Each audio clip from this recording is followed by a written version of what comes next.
The critical elements to any recovery plan are to have hope, first of all, that you can recover, to change what you've been doing because it hasn't been working, and to accept the illness for what it is, that there is no cure.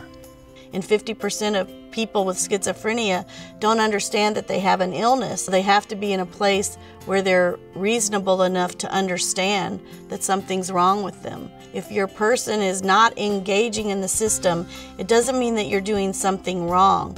This is the nature of the beast. There are a couple of different medication options for the treatment of this illness. Typical antipsychotics are antipsychotics that were in use starting in the mid-60s through about early 90s. Atypical antipsychotics were developed after that point, and they're called atypical for a variety of reasons.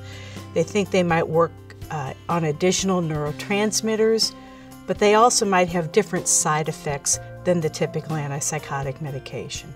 Oral medications are taken every day, once, twice, 3 times a day. Long-acting injectable medicines you take every 2 weeks to every 4 weeks.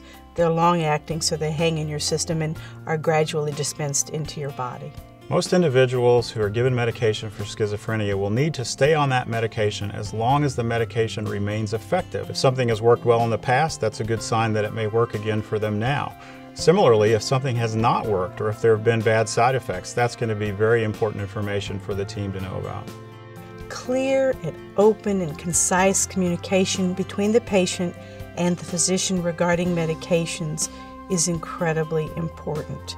It means that they are going to get medicines that they can tolerate and hopefully medicines that are going to help them in their recovery.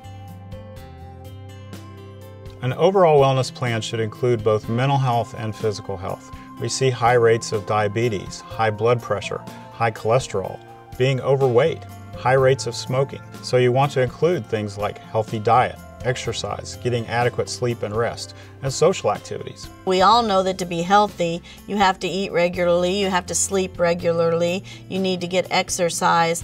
What I saw with my son was this isolating himself, staying in the house all the time, but never really being aware of time. And I think that the routine can at least begin to start a rhythm for that person so that they can get back into life. A recovery team for someone with schizophrenia usually includes a prescriber, a case manager, a therapist, and will also sometimes include peer supporters. My son's team consists of a psychiatrist, a psychologist, a social worker, and a nurse practitioner. I know that sounds like a lot of people to treat one person, but it's highly effective and it works. People who work with those with schizophrenia should be committed to recovery. They should be committed to being hopeful and encouraging and working in a partnership with these people to make their lives better.